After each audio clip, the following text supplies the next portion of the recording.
I'm curious for you, kind of what has your health and fitness journey looked like since your playing days have been done and trying to balance that with obviously the strength coach can be a pretty unhealthy lifestyle. And you talk about how competitive that was and how many hours you were putting in, and then also having a family. So I guess how have you balanced that and focused on your own health since you were done playing? Again, because I'm pretty psychopathic about certain things and I want to be really good. So at Iowa, like, yeah, we were competitive of like, all right, we're going to get in at 4 and we've got all these things we got to do. But I also would go to bed at 7:30 because it was just work backwards. Hey, I need my 8 hours of sleep to be able to function at a high level. So I'm going to go to bed early. Same thing now. I still wake up. My alarm went off at 4 o'clock today because, yeah, I'm a dad. So today is Thursday. My wife is typically in the operating room or she has to go to work for patients at clinic because she works up at the McFarland Clinic. So she takes the boys to school Monday, Wednesday, Friday because she, just her schedule allows her to do that. Tuesday, Thursday, I take the boys to school. So I'm waking up at 4 o'clock either day because, sure, I might work in the office, but I needed that. Hey, I want to go say hi to the boys for a minute, get back to work. Or today, hey, I had to stop work. She came downstairs at 7:05. All right, cool. I'm in charge from 7:05 until I had this meeting with you guys. So if I'm going to have to stop work for an hour and a half, you gotta get it done, right? Like the work still needs to be done. So I woke up and got work done. So that's how it's just know when you need to wake up. So that way you know when you need to go to bed. I told you I'm obsessive about, I don't know what's going on in the world. So I'm not watching TVs. I'm not somebody that's like, oh, what show are you watching? I don't have a show that I watch. The closest thing to that I'd say is like my kids like to watch Bluey or a cartoon show. Like realistically, I'm full dad mode. The one show that my wife and I will watch is two of them technically. We started watching Suits together, but like we're on season 2, like episode 4. And I mean, come on now. There's like so many more episodes. Last Friday we watched Receiver because I didn't know that George was on it. But It's sick. yeah, it's It's so super cool. fun. So fun to watch him. So cool And because it's like I knew you when you were in yeah, 2012 when you were not George Kittle, but you were the kid that was too small to be a tight end, but not fast enough to be a receiver. Like, yeah, and so but my in-laws had the boys at their house, and Megan had pulled up, and I'm like, "Is that Kittle?" And I said the receiver title. I was like, "Holy cow!" Like, sure. Like we watched 3 episodes of that instead of watching a movie. So I'm not staying up late watching. You talk about like what did I do when I was done playing? I got obsessive, and I was like, all right, I'm 300 pounds. I want to lose weight because every offensive lineman wants to lose weight when they're done playing, and I'm never going to lift heavy weight again. And that obviously lasted about a year, and then I started doing strongman competitions, and I did a powerlifting competition at the gym that I worked at, and then at Iowa we trained a lot. We didn't do nearly enough sprint work back when I was there. We did just all powerlifting because Joel competed in powerlifting.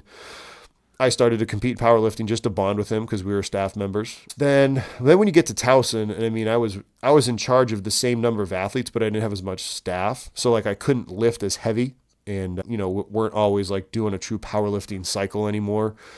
So that's when I started to learn, because of Strength Coach Network, though, then I'm learning about the difference between acceleration and top end speed. And I'm like, I didn't even learn this at Maryland or at Iowa or in the textbooks. And it's like, oh, okay, this is the difference between the two. Okay, well, if I'm going to implement it with the team, I have to learn it. So that's when I started to do more and more on field sprinting and change in direction work. So that naturally, helped me continue to get in better shape. I've always liked to eat properly ever since I started getting into this field. And then I actually started to fall in love with Muay Thai in 2020. So right in sick. August of COVID. And that's what it was. We brought the team back in July. So the players left March 13th, 2020 because of COVID. And we brought them back for 2 weeks in July, and then they canceled the season and we sent them home. And it was really tough. Like that kind of hurt me, and it hurt the players. And I remember from listening to Jocko that he said like he had this thing about a book of like the eminently qualified human, and it was like you should know how to you defend yourself and blah blah blah. And I remember him saying that like Muay Thai was the best way because you learn how to strike with your feet and your knees and your hands and your elbows. And there was a place that offered a free 5 classes, and I was like, word, cool, I'm gonna go. The owner, head coach, he and I wound up becoming like really good friends. Start doing Muay Thai with him. Really helped me out too because so at the end of 2019 we had a bunch of injuries for again a myriad of reasons, and I took it really hard. It was like I was the reason that they failed, and even the head coach was like, "Oh, that team would have been like he didn't say it, but he was like, man, if we could have been healthy." And it hurt me. Had a lot of stress with that. My youngest son was born. I wasn't sleeping, and I was like going through some stress. So I started seeing a therapist, and it like he even kind of recommended like, hey, like just go and do those type of things. So the Muay Thai was really good for me with that too. And now where we're at in 2025, I'm doing jujitsu on. Right now, it had been Tuesday, Thursdays, but I'm changing my schedule. So I'm gonna do jujitsu. I'll do no gi on Monday, gi on Thursday. I have a kickboxing fight February 14th. So I spar on Monday nights and then I have class on Wednesday. I still lift max effort. My max effort lifting is 1 day a week now. Dynamic effort lifting is 1 day a week. And then like repetition effort is another day. Doing more running to get in better shape for the fight because people think it's like, oh, it's only 2 minutes, but I'll be damned. Those 2 minutes of kicking and fighting it's a lot longer than it sounds and it's tiring. And then to combat all of the dude sweat that is punching each other, kicking each other, trying to choke each other out and break your arm, I go and I do Pilates once a week too. And that's just like a nice yin to my yang. That's awesome. How did you come across fighting? Are you excited? I can't wait. It's awesome. Like Yeah. it Is this will be your makes first one? it's well I put my name out for a fight and I had a fight scheduled in 2020 and the guy pulled out of the fight. He pulled out and apparently so the guy who was my head coach, he's like, "Hey, he literally like the fight got announced and he pulled out." He's like, "So like that counts as a win for you, but technically it doesn't."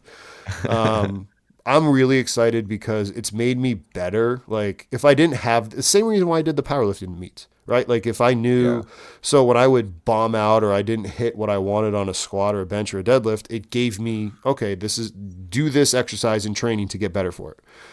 If I didn't have a fight coming up, I'm not going to go run for 2 minutes Yeah. straight with a 1 minute break, or I'm not going to Yeah. go just run 3 miles because I should. Like, I know I Yeah. should, but like, because I have that and I don't want to look stupid, I want to win the fight. Yeah. You know what I mean? So Yeah. like, I'm happy that he wanted to fight me and we can now do the thing because it's going to make me better.